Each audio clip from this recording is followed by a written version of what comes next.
Hound of Death by Robert E. Howard. Chapter 1. The Killer in the Dark. Egyptian Darkness. The phrase is too vivid for complete comfort, suggesting not only blackness, but unseen things lurking in that blackness, things that skulk in the deep shadows and shun the light of day, slinking figures that prowl beyond the edge of normal life. Some such thoughts flitted vaguely through my mind that night as I groped along the narrow trail that wound through the deep pinelands. Such thoughts are likely to keep company with any man who dares invade, in the night, that lonely stretch of densely timbered river country which the black people call Egypt, for some obscurely racial reason. There is no blackness this side of hell's unlighted abyss, as absolute as the blackness of the pine woods.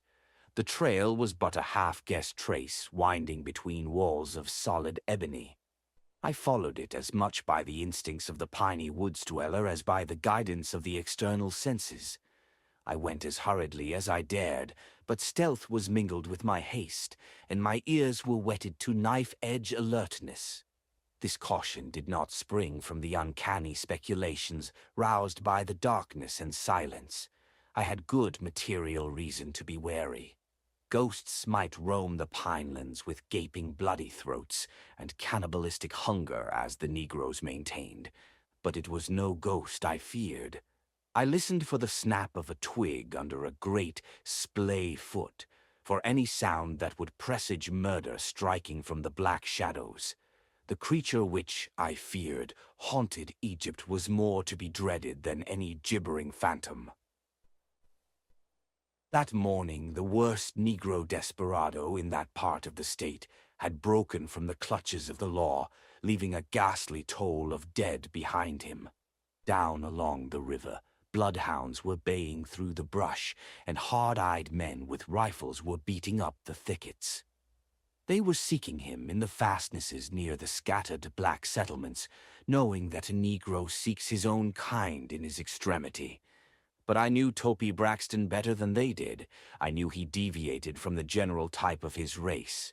He was unbelievably primitive, atavistic enough to plunge into uninhabited wilderness and live like a blood-mad guerrilla in solitude that would have terrified and daunted a more normal member of his race. So, while the hunt flowed away in another direction, I rode toward Egypt alone. But it was not altogether to look for Topi Braxton that I plunged into that isolated fastness. My mission was one of warning rather than search. Deep in the mazy pine labyrinth, a white man and his servant lived alone, and it was the duty of any man to warn them that a red-handed killer might be skulking about their cabin. I was foolish, perhaps, to be traveling on foot, but men who wear the name of Garfield are not in the habit of turning back on a task once attempted. When my horse unexpectedly went lame, I left him at one of the Negro cabins which fringe the edge of Egypt and went on afoot. Night overtook me on the path, and I intended remaining until morning with the man I was going to warn, Richard Brent. He was a taciturn recluse, suspicious and peculiar, but he could scarcely refuse to put me up for the night. He was a mysterious figure. Why he chose to hide himself in a southern pine forest, none knew. He had been living in an old cabin in the heart of Egypt for about 6 months. Suddenly, as I forged through the darkness, my speculations regarding the mysterious recluse were cut short, wiped clear out of my mind. I stopped dead, the nerves tingling in the skin on the backs of my hands. A sudden shriek in the dark has that effect, and this scream was edged with agony and terror. It came from somewhere ahead of me. Breathless silence followed that cry, a silence in which the forest seemed to hold its breath, and the darkness shut in more blackly still. Again the scream was repeated, this time closer. Then I heard the pound of bare feet along the trail, and a form hurled itself at me out of the darkness. My revolver was in my hand, and I instinctively thrust it out to fend the creature off. The only thing that kept me from pulling the trigger was the noise the object was making, gasping, sobbing noises of fear and pain. It was a man, and direly stricken. He blundered full into me, shrieked again, and fell sprawling, slobbering and yammering. "Oh my God, save me! Oh God, have mercy on me!" "What the devil is it?" I demanded, my hair stirring on my scalp at the poignant agony in the gibbering voice. The wretch recognized my voice. He clawed at my knees. "Oh, Mass Kirby, don't let him tetch me. He's done killed my body, and now he wants my soul. It's me, Po Jim Tyke, don't let him get me." I struck a match and stood staring in amazement while the match burned down to my fingers. A black man groveled in the dust before me, his eyes rolling up whitely. I knew him well, one of the Negroes who lived in their tiny log cabins along the fringe of Egypt. He was spotted and splashed with blood, and I believed he was mortally wounded. Only abnormal energy rising from frenzied panic could have enabled him to run as far as he had. Blood jetted from torn veins and arteries in breast, shoulder, and neck, and the wounds were ghastly to see, great ragged tears that were never made by bullet or knife. One ear had been torn from his head and hung loose with a great piece of flesh from the angle of his jaw and neck, as if some gigantic beast had ripped it out with his fangs. "What in God's name did this?" I ejaculated as the match went out, and he became merely an indistinct blob in the darkness below me. A bear. Even as I spoke, I knew that no bear had been seen in Egypt for 30 years. He done it. The thick sobbing mumble welled up through the dark. "The white man that come by my cabin and asked me to guide him to Mr. Brent's house. He said he had a toothache, so he had his head bandaged. But the bandages slipped and I seen his face. He killed me for seeing him." "You mean he set dogs on you?" I demanded, for his wounds were such as I have seen on animals worried by vicious hounds. "No, sir," whimpered the ebbing voice. "He done it hisself. Ah!" The mumble broke in a shriek as he twisted his head, barely visible in the gloom, and stared back the way he had come. Death must have struck him in the midst of that scream, for it broke short at the highest note. He flopped convulsively once, like a dog hit by a truck, and then lay still. I strained my eyes into the darkness and made out a vague shape a few yards away in the trail. It was erect and tall as a man. It made no sound. I opened my mouth to challenge the unknown visitant, but no sound came. An indescribable chill flowed over me, freezing my tongue to my palate. It was fear, primitive and unreasoning, and even while I stood paralyzed, I could not understand it, could not guess why that silent, motionless figure, sinister as it was, should rouse such instinctive dread. Then suddenly the figure moved quickly toward me, and I found my voice. "Who comes there?" No answer, but the form came on in a rush, and as I groped for a match, it was almost upon me. I struck the match. With a ferocious snarl, the figure hurled itself against me. The match was struck from my hand and extinguished, and I felt a sharp pain on the side of my neck. My gun exploded almost involuntarily and without aim, and its flash dazzled me, obscuring rather than revealing the tall man-like figure that struck at me. Then, with a crashing rush through the trees, my assailant was gone, and I staggered alone on the forest trail. Swearing angrily, I felt for another match. Blood was trickling down my shoulder, soaking through my shirt. When I struck the match and investigated, another chill swept down my spine. My shirt was torn, and the flesh beneath slightly cut. The wound was little more than a scratch, but the thing that roused nameless fear in my mind was the fact that the wound was similar to those on poor Jim Tyke. Chapter 2. Dead Men with Torn Throats. Jim Tyke was dead, lying face down in a pool of his own blood, his red-dabbled limbs sprawling drunkenly.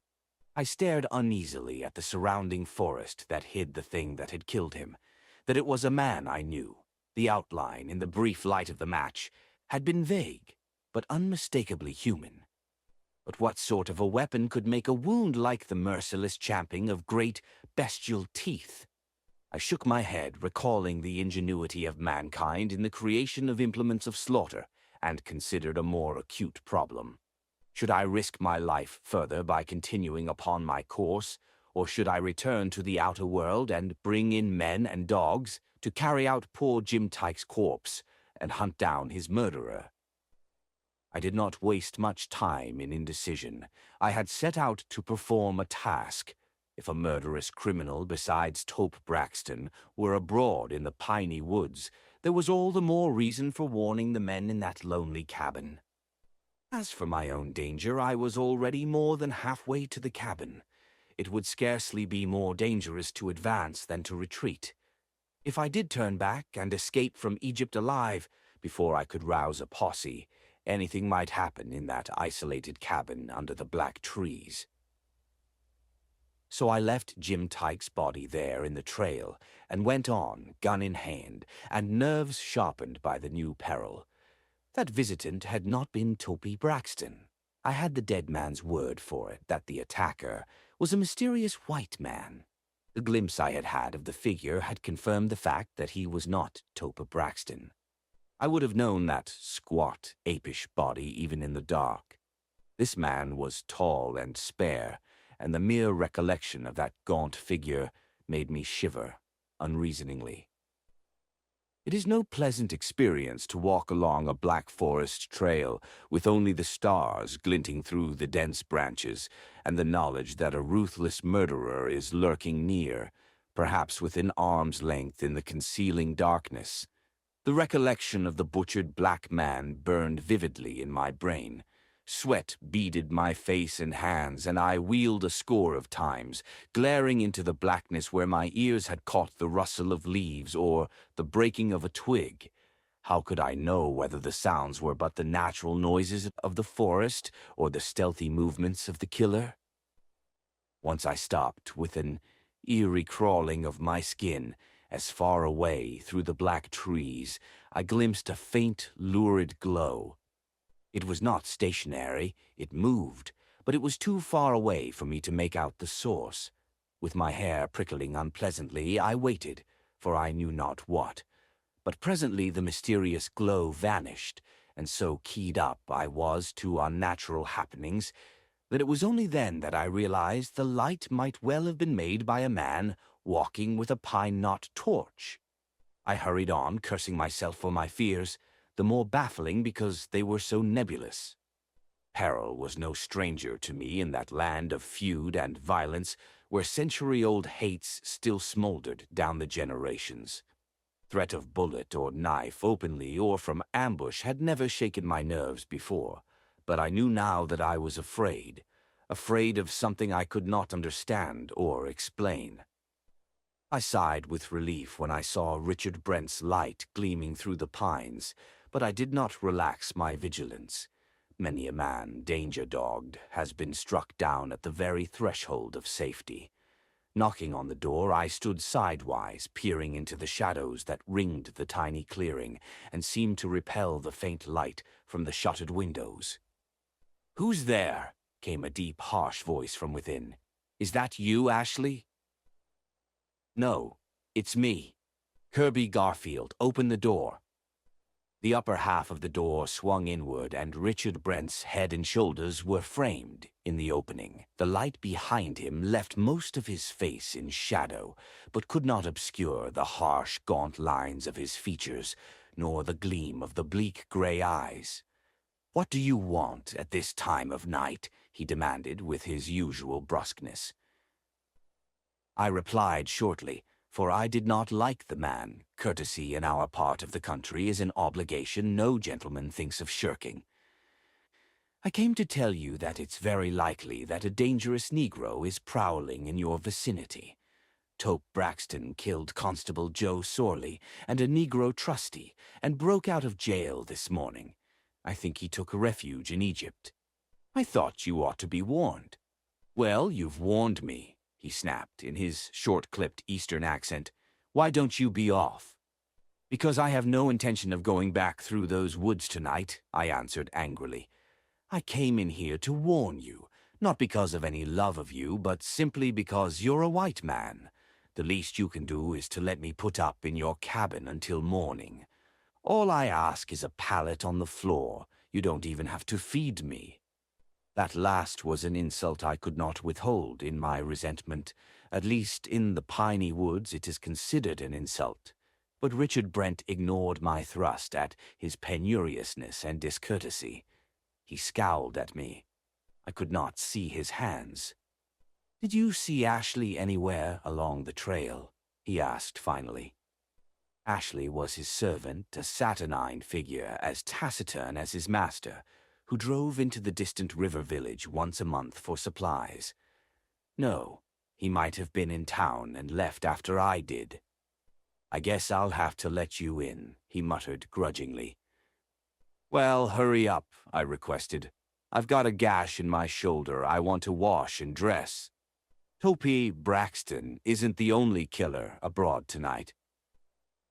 At that he halted in his fumbling at the lower door, and his expression changed. "What do you mean? There's a dead nigger a mile or so up the trail. The man who killed him tried to kill me. He may be after you for all I know. The nigger he killed was guiding him here." Richard Brent started violently, and his face went livid. "Who? What do you mean?" His voice cracked, unexpectedly falsetto. "What man?" "I don't know. A fellow who manages to rip his victims like a hound." "A hound!" The words burst out in a scream. The change in Brent was hideous. His eyes seemed starting from his head, his hair stood up stiffly on his scalp, and his skin was the hue of ashes. His lips drew back from his teeth in a grin of sheer terror. He gagged and then found voice. "Get out," he choked. "I see it now. I know why you wanted to get into my house. You bloody devil. He sent you. You're his spy. Go." The last was a scream, and his hands rose above the lower half of the door at last. I stared into the gaping muzzles of a sawed-off shotgun. "Go before I kill you." I stepped back off the stoop, my skin crawling at the thought of a close-range blast from that murderous implement of destruction. The black muzzles and the livid, convulsed face behind them promised sudden demolition. "You cursed fool," I growled, courting disaster in my anger. "Be careful with that thing. I'm going. I'd rather take a chance with a murderer than a madman." Brent made no reply. Panting and shivering like a man smitten with ague, he crouched over his shotgun and watched me as I turned and strode across the clearing. Where the trees began, I could have wheeled and shot him down without much danger, for my .45 would outrange his shortened scattergun. But I had come there to warn the fool, not to kill him. The upper door slammed as I strode in under the trees, and the stream of light was cut abruptly off. I drew my gun and plunged into the shadowy trail, my ears whetted again for sounds under the black branches. My thoughts reverted to Richard Brent. It was surely no friend who had sought guidance to his cabin. The man's frantic fear had bordered on insanity. I wondered if it had been to escape this man that Brent had exiled himself in this lonely stretch of pine lands and river. Surely it had been to escape something that he had come, for he never concealed his hatred of the country, nor his contempt for the native people, white and black. But I had never believed that he was a criminal, hiding from the law. The light fell away behind me, vanished among the black trees. A curious, chill, sinking feeling obsessed me, as if the disappearance of that light, hostile as was its source, had severed the only link that connected this nightmarish adventure with the world of sanity and humanity. Grimly taking hold of my nerves, I strode on up the trail, but I had not gone far when again I halted. This time it was the unmistakable sound of horses running. The rumble of wheels mingled with the pounding of hooves. Who would be coming along that nighted trail in a rig but Ashley? But instantly I realized that the team was headed in the other direction. The sound receded rapidly, and soon became only a distant blur of noise. I quickened my pace, much puzzled, and presently I heard hurried, stumbling footsteps ahead of me, and a quick, breathless panting that seemed indicative of panic. I distinguished the footsteps of two people, though I could see nothing in the intense darkness. At that point, the branches interlaced over the trail, forming a black arch through which not even the stars gleamed. "Ho there," I called cautiously. "Who are you?" Instantly, the sound ceased abruptly, and I could picture two shadowy figures standing tensely still, with bated breath. "Who's there?" I repeated. "Don't be afraid. It's me, Kirby Garfield." "Stand where you are," came a hard voice I recognized as Ashley's. "You sound like Garfield, but I want to be sure. If you move, you'll get plug through you." There was a scratching sound, and a tiny flame leaped up. A human hand was etched in its glow, and behind it, the square, hard face of Ashley peering in my direction. A pistol in his other hand caught the glint of the fire, and on that arm rested another hand, a slim, white hand with a jewel sparkling on one finger. Dimly I made out the slender figure of a woman.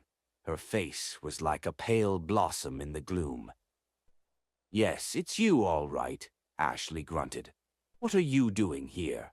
"I came to warn Brent about Topa Braxton," I answered shortly. I do not relish being called on to account for my actions to anybody. "You've heard about it, naturally. If I'd known you were in town, it would have saved me a trip. What are you all doing on foot?" "Our horses ran away a short distance back," he answered. "There was a dead Negro in the trail, but that's not what frightened the horses. When we got out to investigate, they snorted and wheeled and bolted with the rig. We had to come on foot. It's been a pretty nasty experience. From the looks of the Negro, I judge a pack of wolves killed him, and the scent frightened the horses. We've been expecting an attack any minute. Wolves don't hunt in packs and drag down human beings in these woods. It was a man that killed Jim Tyke." In the waning glow of the match, Ashley stood staring at me in amazement, and then I saw the astonishment ebb from his countenance and horror grow there. Slowly his color ebbed, leaving his bronzed face as ashy as that of his master had been. The match went out, and we stood silent. "Well," I said impatiently, "speak up, man. Who's the lady with you?" "She's Mr. Brent's niece." The answer came tonelessly through dry lips. "I am Gloria Brent," she exclaimed in a voice whose cultured accent was not lost in the fear that caused it to tremble. "Uncle Richard wired for me to come to him at once." "I've seen the wire," Ashley muttered. "You showed it to me. But I don't know how he sent it. He hasn't been to the village, to my knowledge, in months." "I came on from New York as fast as I could," she exclaimed. "I can't understand why the telegram was sent to me instead of to somebody else in the family." "You were always your uncle's favorite, miss," said Ashley.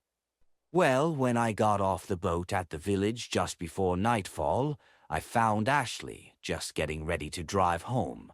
He was surprised to see me, but of course he brought me on out. And then that dead man." She seemed considerably shaken by the experience. It was obvious that she had been raised in a very refined and sheltered atmosphere. If she had been born in the piney woods, as I was, the sight of a dead man, white or black, would not have been an uncommon phenomenon to her. The dead man," she stammered, and then she was answered most hideously. From the black woods beside the trail rose a shriek of blood-curdling laughter. Slavering, mouthing sounds followed it, so strange and garbled that at first I did not recognize them as human words. Their inhuman intonations sent a chill down my spine. "Dead men," the inhuman voice chanted. "Dead men with torn throats. There will be dead men among the pines before dawn. Dead men. Fools, you are all dead." Ashley and I both fired in the direction of the voice, and in the crashing reverberations of our shots the ghastly chant was drowned. But the weird laugh rang out again, deeper in the woods, and then silence closed down like a black fog, in which I heard the semi-hysterical gasping of the girl. She had released Ashley and was clinging frantically to me. I could feel the quivering of her lithe body against mine. Probably she had merely followed her feminine instinct to seek refuge with the strongest. The light of the match had shown her that I was a bigger man than Ashley. "Hurry, for God's sake." Ashley's voice sounded strangled. "It can't be far to the cabin. Hurry, you'll come with us, Mr. Garfield." "What was it?" The girl was panting. "Oh, what was it?" "A madman, I think," I answered, tucking her trembling little hand under my left arm. But at the back of my mind was whispering the grisly realization that no madman ever had a voice like that. It sounded God. It sounded like some bestial creature speaking with human words, but not with a human tongue. "Get on the other side of Miss Brent, Ashley," I directed. "Keep as far from the trees as you can. If anything moves on that side, shoot first and ask questions later. I'll do the same on this side. Now come on." He made no reply as he complied. His fright seemed deeper than that of the girl. His breath came in shuddering gasps. The trail seemed endless, the darkness abysmal. Fear stalked along the trail on either hand and slunk grinning at our backs. My flesh crawled with the thought of a demoniacal, clawed and fanged thing hurling itself upon my shoulders. The girl's little feet scarcely touched the ground as we almost carried her between us. Ashley was almost as tall as I, though not so heavy, and was strongly made. Ahead of us a light glimmered between the trees at last, and a gusty sigh of relief burst from his lips. He increased his pace until we were almost running. "The cabin at last, thank God," he gasped as we plunged out of the trees. "Hail your employer, Ashley," I grunted. "He's driven me off with a gun once tonight. I don't want to be shot by the old—" I stopped, remembering the girl. "Mr. Brent," shouted Ashley. "Mr. Brent, open the door, quick! It's me, Ashley!" Instantly, light flooded from the door as the upper half was drawn back, and Brent peered out, shotgun in hand, blinking into the darkness. "Hurry and get in!" Panic still thrummed in his voice. Then, "Who's that standing beside you?" he shouted furiously. "Mr. Garfield and your niece, Miss Gloria." "Uncle Richard," she cried, her voice catching in a sob. Pulling loose from us, she ran forward and threw her lithe body half over the lower door, throwing her arms around his neck. "Uncle Richard, I'm so afraid." "What does this all mean?" He seemed thunderstruck. "Gloria," he repeated, "what in heaven's name are you doing here? Why, you sent for me." She fumbled out a crumpled yellow telegraph form. "See, you said for me to come at once." He went livid again. "I never sent that, Gloria. Good God, why should I drag you into my particular hell? There's something devilish here. Come in. Come in quickly." He jerked open the door and pulled her inside, never relinquishing the shotgun. He seemed to fumble in a daze. Ashley shouldered in after her and exclaimed to me, "Come in, Mr. Garfield, come in, come in." I had made no move to follow them. At the mention of my name, Brent, who seemed to have forgotten my presence, jerked loose from the girl with a choking cry and wheeled, throwing up the shotgun. But this time I was ready for him. My nerves were too much on edge to let me submit to any more bullying. Before he could bring the gun into position, he was looking in the muzzle of my .45. "Put it down, Brent," I snapped. "Drop it before I break your arm. I'm fed up on your idiotic suspicions." He hesitated, glaring wildly, and behind him the girl shrank away. I suppose that in the full flood of the light from the doorway, I was not a figure to inspire confidence in a young girl, with my frame which is built for strength and not looks, and my dark face scarred by many a brutal river battle. "He's our friend, Mr. Brent," interposed Ashley. "He helped us in the woods." "He's a devil," raved Brent, clinging to his gun, though not trying to lift it. He came here to murder us. He lied when he said he came to warn us against a black man. What man would be fool enough to come into Egypt at night just to warn a stranger? My God, has he got you both fooled? I tell you, he wears the brand of the Hound.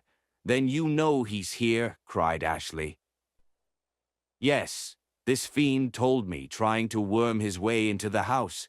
God, Ashley, he's tracked us down in spite of all our cleverness. We have trapped ourselves. In a city we might buy protection, but here in this accursed forest, who will hear our cries or come to our aid when the fiend closes in upon us? What fools! What fools we were to think to hide from him in this wilderness. I heard him laugh, shuddered Ashley. He taunted us from the bushes in his beast's voice. I saw the man he killed, ripped and mangled as if by the fangs of Satan himself. What are we to do? What can we do except lock ourselves in and fight to the last? Shrieked Brent. His nerves were in frightful shape. Please tell me what it is all about, pleaded the trembling girl. With a terrible despairing laugh, Brent threw out his arm, gesturing toward the black woods beyond the faint light. A devil in human form is lurking out there, he exclaimed. He has tracked me across the world and has cornered me at last. Do you remember Adam Grimm? The man who went with you to Mongolia 5 years ago. But he died, you said. You came back without him. I thought he was dead, muttered Brent. Listen, I will tell you. Among the Black Mountains of Inner Mongolia, where no white man had ever penetrated, our expedition was attacked by fanatical devil worshippers, the black monks of Erlik, who dwell in the forgotten and accursed city of Yalgan.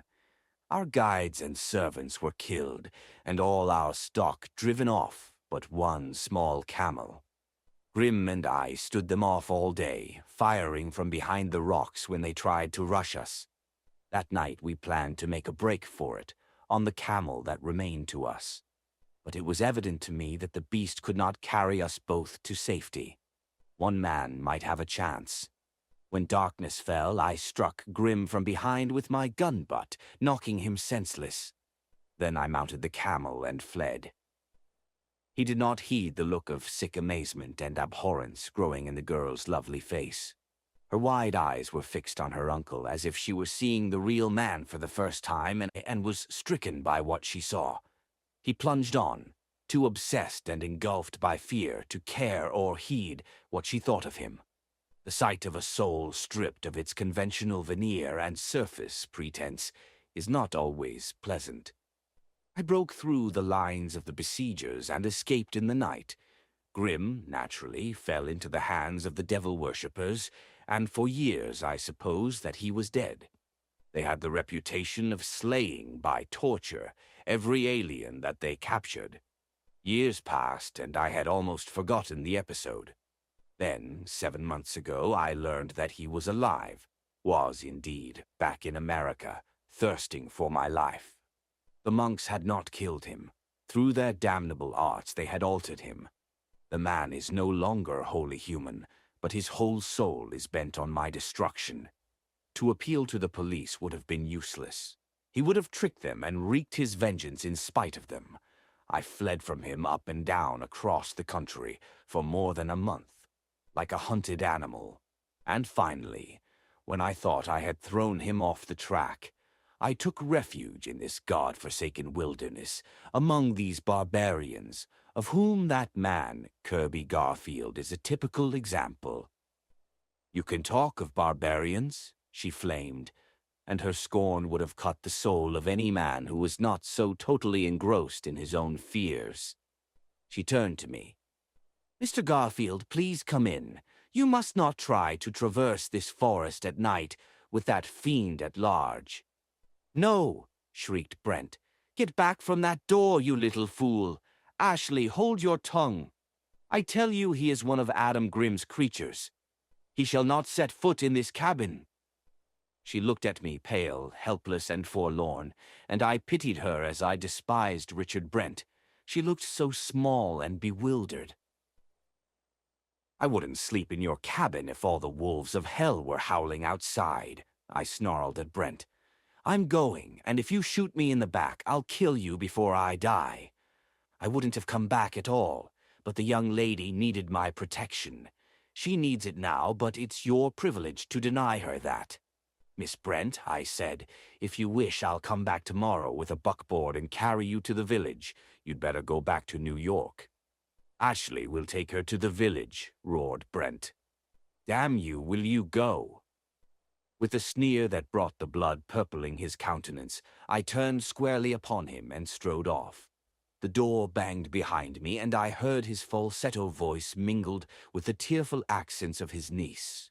Poor girl, it must have been like a nightmare to her, to have been snatched out of her sheltered urban life and dropped down in a country strange and primitive to her, among people whose ways seemed incredibly savage and violent, and into a bloody episode of wrong and menace and vengeance. The deep pinelands of the Southwest seemed strange and alien enough at any time to the average Eastern city dweller, and added to their gloomy mystery and primordial wildness was this grim phantom out of an unsuspected past, like the figment of a nightmare. I turned squarely about, stood motionless in the black trail, staring back at the pinpoint of light which still winked through the trees. Peril hovered over the cabin in that tiny clearing, and it was no part of a white man to leave that girl with the protection of none but her half-lunatic uncle and his servant. Ashley looked like a fighter, but Brent was an unpredictable quantity. I believed he was tinged with madness. His insane rages and equally insane suspicions seemed to indicate as much. I had no sympathy for him. A man who would sacrifice his friend to save his own life deserves death. But evidently Grimm was mad. His slaughter of Jim Tyke suggested homicidal insanity. Poor Jim Tyke had never wronged him. I would have killed Grimm for that murder alone, if I had had the opportunity, and I did not intend that the girl should suffer for the sins of her uncle. If Brent had not sent that telegram, as he swore, then it looked much as if she had been summoned for a sinister purpose. Who but Grimm himself would have summoned her, to share the doom he planned for Richard Brent? Turning, I strode back down the trail. If I could not enter the cabin, I could at least lurk in the shadows, ready at hand if my help was needed. A few moments later, I was under the fringe of trees that ringed the clearing. Light still shone through the cracks in the shutters, and at one place a portion of the window pane was visible. And even as I looked, this pane was shattered, as if something had been hurled through it. Instantly, the night was split by a sheet of flame that burst in a blinding flash out of the doors and windows and chimney of the cabin. For one infinitesimal instant, I saw the cabin limned blackly against the tongues of flame that flashed from it. With the flash came the thought that the cabin had been blown up, but no sound accompanied the explosion. Even while the blaze was still in my eyes, another explosion filled the universe with blinding sparks, and this one was accompanied by a thunderous reverberation. Consciousness was blotted out too suddenly for me to know that I had been struck on the head from behind, terrifically and without warning. Chapter 3. Black Hands. A flickering light was the first thing that impressed itself upon my awakening faculties. I blinked, shook my head, came suddenly fully awake. I was lying on my back in a small glade walled by towering black trees, which fitfully reflected the uncertain light that emanated from a torch stuck upright in the earth near me. My head throbbed and blood clotted my scalp. My hands were fastened together before me by a pair of handcuffs. My clothes were torn and my skin scratched as if I had been dragged brutally through the brush. A huge black shape squatted over me, a black man of medium height but of gigantic breadth and thickness, clad only in ragged, muddy breeches. Tope Braxton. He held a gun in each hand and alternately aimed first one and then the other at me, squinting along the barrel. One pistol was mine. The other had once belonged to the constable that Braxton had brained. I lay silent for a moment, studying the play of the torchlight on the great black torso. His huge body gleamed shiny ebony or dull bronze as the light flickered. He was like a shape from the abyss whence mankind crawled ages ago. His primitive ferocity was reflected in the bulging knots of muscles that corded his long, massive apish arms, his huge sloping shoulders. Above all, the bullet-shaped head that jutted forward on a column-like neck. The wide, flat nostrils, murky eyes, thick lips that writhed back from tusk-like teeth, all proclaimed the man's kinship with the primordial. "Where the devil do you fit into this nightmare?" I demanded. He showed his teeth in an ape-like grin. "I thought it was time you was comin' to, Kirby Garfield," he grinned. "I wanted you to come to foe, I kill you, so you know who kill you." Then I go back and watch Mr. Grimm kill the old man and the gal. "What do you mean, you black devil?" I demanded harshly. "Grimm, what do you know about Grimm?" "I meet him in the deep woods after he killed Jim Tyke. I hear a gun fire and come with a torch to see who. Thought maybe somebody after me. I meet Mr. Grimm." "So you were the man I saw with the torch," I grunted. "Mr. Grimm smart man. He say if I help him kill some folks, he help me get away. He take and throw bomb into the cabin. That bomb don't kill them folks, just paralyze 'em. I'll watch in the trail and hit you when you come back. That man Ashley ain't plumb paralyzed, so Mr. Grimm, he take and bite out he throat, like he done Jim Tyke." "What do you mean, bite out his throat?" I demanded. "Mr. Grimm ain't a human being. He stand up and walk like a man, but he part hound or wolf." "You mean a werewolf?" I asked, my scalp prickling. He grinned. "Yeah, that's it. They had 'em in the old country." Then he changed his mood. "I done talk long enough. Gwine blow your brains out now." His thick lips froze in a killer's mirthless grin as he squinted along the barrel of the pistol in his right hand. My whole body went tense as I sought desperately for a loophole to save my life. My legs were not tied, but my hands were manacled, and a single movement would bring hot lead crashing through my brain. In my desperation, I plumbed the depths of black folklore for a dim, all but forgotten superstition. "These handcuffs belonged to Joe Sorley, didn't they?" I demanded. "Uh-huh," he grinned, without ceasing to squint along the sights. "I took him along with his gun after I beat his head in with window bar. I thought I might need 'em." "Well," I said, "if you kill me while I'm wearing them, you're eternally damned. Don't you know that if you kill a man who's wearing a cross, his ghost will haunt you forever after?" He jerked the gun down suddenly, and his grin was replaced by a snarl. "What you mean, white man?" "Just what I say. There's a cross scratched on the inside of one of these cuffs. I've seen it 1,000 times. Now go ahead and shoot, and I'll haunt you into hell." "Which cuff?" he snarled, lifting a gun butt threateningly. "Find out for yourself," I sneered. "Go ahead, why don't you shoot? I hope you've had plenty of sleep lately, because I'll see to it that you never sleep again. In the night, under the trees, you'll see my face leering at you. You'll hear my voice in the wind that moans through the cypress branches. When you close your eyes in the dark, you'll feel my fingers at your throat." "Shut up," he roared, brandishing his pistols. His black skin was tinged with an ashy hue. "Shut me up, if you dare."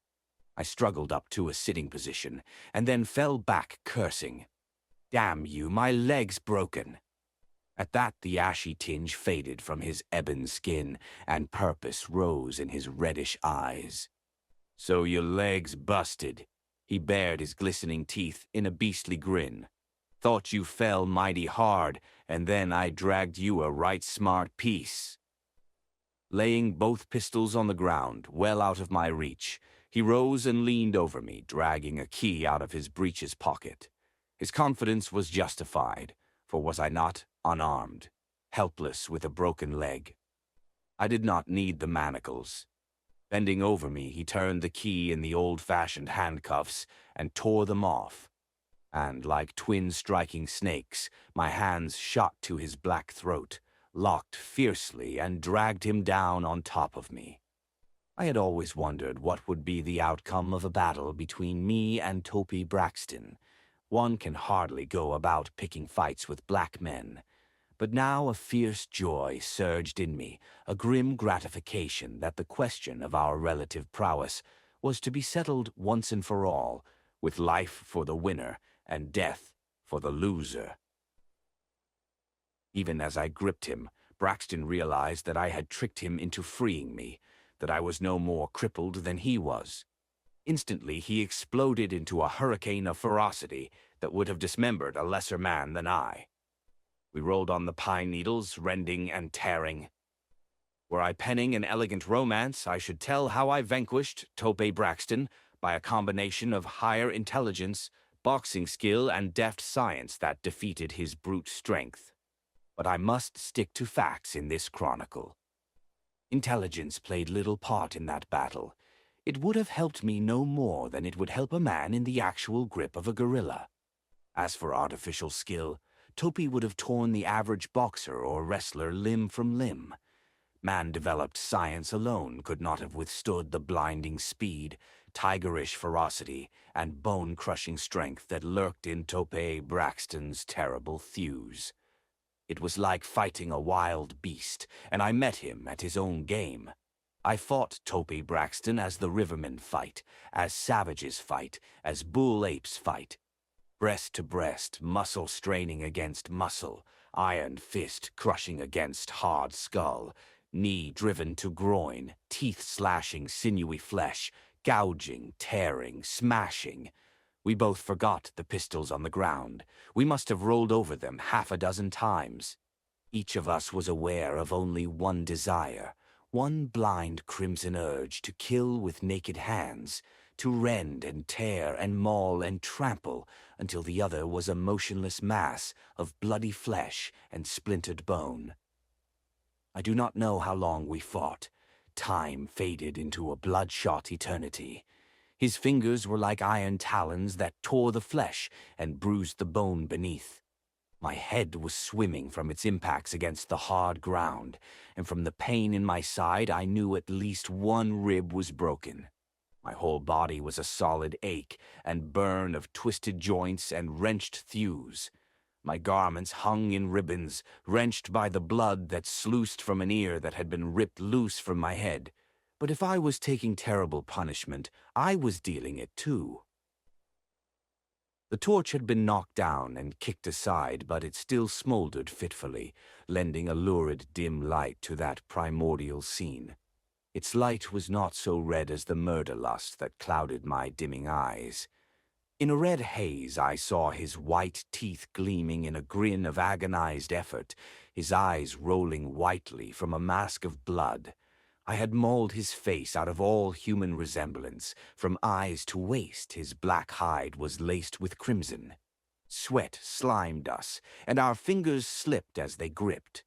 Writhing half free from his rending clutch, I drove every straining knot of muscle in my body behind my fist that smashed like a mallet against his jaw. There was a crack of bone, an involuntary groan. Blood spurted and the broken jaw dropped down. A bloody froth covered the loose lips. Then, for the first time, those black, tearing fingers faltered. I felt the great body that strained against mine yield and sag, and with a wild beast sob of gratified ferocity ebbing from my pulped lips, my fingers at last met in his throat. Down on his back he went, with me on his breast. His failing hands clawed at my wrists, weakly and more weakly, and I strangled him, slowly, with no trick of jiu-jitsu or wrestling, but with sheer brute strength, bending his head back and back between its shoulders, until the thick neck snapped like a rotten branch. In that drunkenness of battle, I did not know when he died, did not know that it was death that had at last melted the iron thews of the body beneath me. Reeling up numbly, I dazedly stamped on his breast and head until the bones gave way under my heels before I realized that Tope Braxton was dead. Then I would have fallen and lapsed into insensibility, but for the dizzy realization that my work was not yet ended. Groping with numb hands, I found the pistols and reeled away through the pines in the direction in which my forest-bred instinct told me the cabin of Richard Brent stood. With each step, my tough recuperative powers asserted themselves. Tope had not dragged me far. Following his jungle instincts, he had merely hauled me off the trail into the deeper woods. A few steps brought me to the trail, and I saw again the light of the cabin gleaming through the pines. Braxton had not been lying then about the nature of that bomb. At least the soundless explosion had not destroyed the cabin, for it stood as I had seen it last, apparently undamaged. Light poured as before from the shuttered windows, but from it came a high-pitched, inhuman laughter that froze the blood in my veins. It was the same laughter that had mocked us beside the shadowed trail. Chapter 4. The Hound of Satan. Crouching in the shadows, I circled the little clearing to reach a side of the cabin which was without a window. In the thick darkness, with no gleam of light to reveal me, I glided out from the trees and approached the building. Near the wall, I stumbled over something bulky and yielding, and almost went to my knees, my heart shooting into my throat, with the fear of the noise betraying me. But the ghastly laughter still belled horribly from inside the cabin, mingled with the whimpering of a human voice. It was Ashley I had stumbled over, or rather his body. He lay on his back, staring sightlessly upward, his head lolling back on the red ruin of his neck. His throat had been torn out. From chin to collar it was a great, gaping, ragged wound. His garments were slimy with blood. Slightly sickened, in spite of my experience with violent deaths, I glided to the cabin wall and sought without success for a crevice between the logs. The laughter had ceased in the cabin, and that frightful, inhuman voice was ringing out, making the nerves quiver in the backs of my hands. With the same difficulty that I had experienced before, I made out the words. And so they did not kill me, the black monks of Erlich. They preferred a jest, a delicious jest from their point of view. Merely to kill me would be too kind. They thought it more humorous to play with me a while, as cats do with a mouse, and then send me back into the world with a mark I could never erase. The brand of the Hound, that's what they call it. And they did their job well indeed. None knows better than they how to alter a man. Black magic. Bah! Those devils are the greatest scientists in the world. What little the Western world knows about science has leaked out in little trickles from those black mountains. Those devils could conquer the world if they wanted to. They know things that no modern even dares to guess. They know more about plastic surgery, for instance, than all the scientists of the world put together. They understand glands, as no European or American understands them. They know how to retard or exercise them so as to produce certain results. God, what results? Look at me. Look, damn you, and go mad. I glided about the cabin until I reached a window and peered through a crack in the shutter. Richard Brent lay on a divan in a room incongruously richly furnished for that primitive setting. He was bound hand and foot.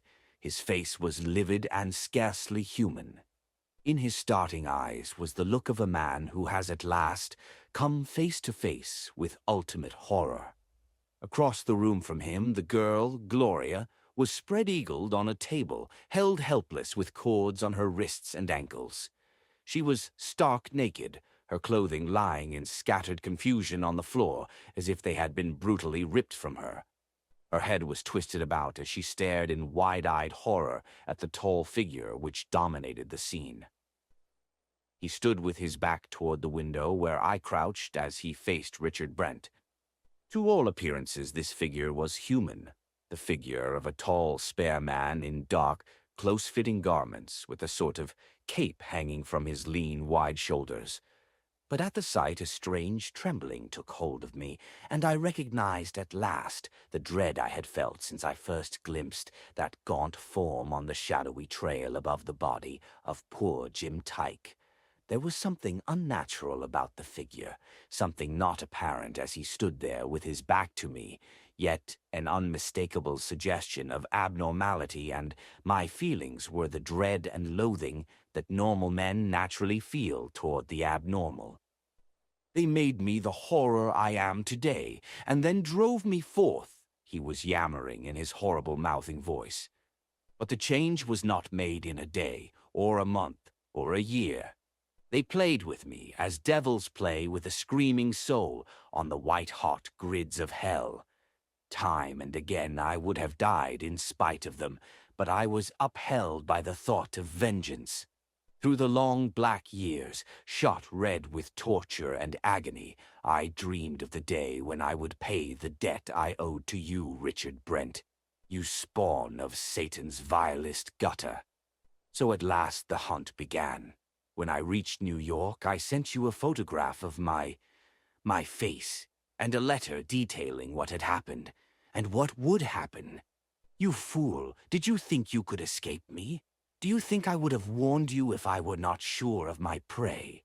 I wanted you to suffer with the knowledge of your doom, to live in terror, to flee and hide like a hunted wolf. You fled, and I hunted you from coast to coast. You did temporarily give me the slip when you came here, but it was inevitable that I should smell you out. When the black monks of Yalgan gave me this, his hand seemed to stab at his face, and Richard Brent cried out slobberingly. They also instilled in my nature something of the spirit of the beast they copied.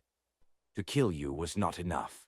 I wished to glut my vengeance to the last shuddering ounce. That is why I sent a telegram to your niece, the one person in the world that you cared for. My plans worked out perfectly, with one exception. The bandages I have worn ever since I left Yalgan were displaced by a branch, and I had to kill the fool who was guiding me to your cabin. No man looks upon my face and lives, except Tope Braxton, who is more like an ape than a man anyway. I fell in with him shortly after I was fired at by the man Garfield, and I took him into my confidence, recognizing a valuable ally. He is too brutish to feel the same horror at my appearance that the other Negro felt. He thinks I am a demon of some sort, but so long as I am not hostile toward him, he sees no reason why he should not ally himself with me. It was fortunate I took him in, for it was he who struck down Garfield as he was returning. I would have already killed Garfield myself, but he was too strong, too handy with his gun. You might have learned a lesson from these people, Richard Brent. They live hardily and violently, and they are tough and dangerous as timber wolves. But you are soft and over-civilized. You will die far too easily. I wish you were as hard as Garfield was. I would like to keep you alive for days to suffer. I gave Garfield a chance to get away, but the fool came back and had to be dealt with. That bomb I threw through the window would have had little effect upon him. It contained one of the chemical secrets I managed to learn in Mongolia, but it is effective only in relation to the bodily strength of the victim. It was enough to knock out a girl and a soft, pampered degenerate like you. But Ashley was able to stagger out of the cabin and would quickly have regained his full powers, if I had not come upon him and put him beyond power of harm.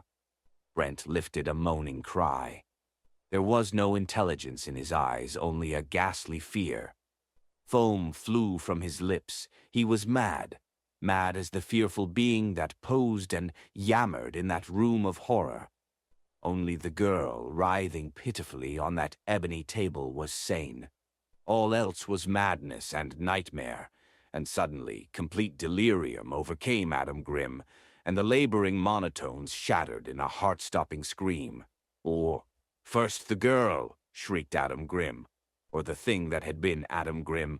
The girl, to be slain as I have seen women slain in Mongolia, to be skinned alive, slowly, oh, so slowly. She shall bleed to make you suffer, Richard Brent, suffer as I suffered in Black Yalgan. She shall not die until there is no longer an inch of skin left on her body below her neck. Watch me flay your beloved niece, Richard Brent. I do not believe Richard Brent comprehended. He was beyond understanding anything. He yammered gibberish, tossing his head from side to side, spattering foam from his livid, working lips. I was lifting a revolver, but just then Adam Grimm whirled, and the sight of his face froze me into paralysis. What unguessed masters of nameless science dwell in the black towers of Yalgan, I dare not dream, but surely black sorcery from the pits of hell went into the remolding of that countenance. Ears, forehead, and eyes were those of an ordinary man, but the nose, mouth, and jaws were such as men have not even imagined in nightmares. I find myself unable to find adequate descriptive phrases. They were hideously elongated, like the muzzle of an animal. There was no chin. Upper and lower jaws jutted like the jaws of a hound or a wolf, and the teeth, bared by the snarling bestial lips, were gleaming fangs. How those jaws managed to frame human words I cannot guess. But the change was deeper than superficial appearance. In his eyes, which blazed like coals of hell's fire, was a glare that never shone from any human's eyes, sane or mad. When the black devil monks of Yalgan altered Adam Grimm's face, they wrought a corresponding change in his soul. He was no longer a human being. He was a veritable werewolf, as terrible as any in medieval legend. The thing that had been Adam Grimm rushed toward the girl, a curved skinning knife gleaming in his hand, and I shook myself out of my daze of horror and fired through the hole in the shutter. My aim was unerring. I saw the cape jerk to the impact of the slug, and at the crash of the shot the monster staggered and the knife fell from his hand. Then, instantly, he whirled and dashed back across the room toward Richard Brent. With lightning comprehension, he realized what had happened, knew he could take only one victim with him, and made his choice instantly. I do not believe that I can logically be blamed for what happened. I might have smashed that shutter, leaped into the room, and grappled with the thing that the monks of Inner Mongolia had made of Adam Grimm. But so swiftly did the monster move that Richard Brent would have died anyway before I could have burst into the room. I did what seemed the only obvious thing. I poured lead through the window into that loping horror as it crossed the room. That should have halted it, should have crashed it down dead on the floor. But Adam Grimm plunged on, heedless of the slugs ripping into him. His vitality was more than human, more than bestial. There was something demoniac about him, invoked by the black arts that made him what he was. No natural creature could have crossed that room under that raking hail of close-range lead. At that distance I could not miss. He reeled at each impact, but he did not fall until I had smashed home the sixth bullet. Then he crawled on, beast-like, on hands and knees, froth and blood dripping from his grinning jaws. Panic swept me. Frantically, I snatched the second gun and emptied it into that body that writhed painfully onward, spattering blood at every movement. But all hell could not keep Adam Grimm from his prey, and death itself shrank from the ghastly determination in that once human soul. With 12 bullets in him, literally shot to pieces, his brains oozing from a great hole in his temple, Adam Grimm reached the man on the divan. The misshapen head dipped. A scream gurgled in Richard Brent's throat as the hideous jaws locked. For a mad instant, those two frightful visages seemed to melt together. To my horrified sight, the mad human and the mad inhuman. Then, with a wild beast gesture, Grimm threw up his head, ripping out his enemy's jugular, and blood deluged both figures. Grim lifted his head with his dripping fangs and bloody muzzle, and his lips writhed back in a last peal of ghastly laughter that choked in a rush of blood as he crumpled and lay still. The end.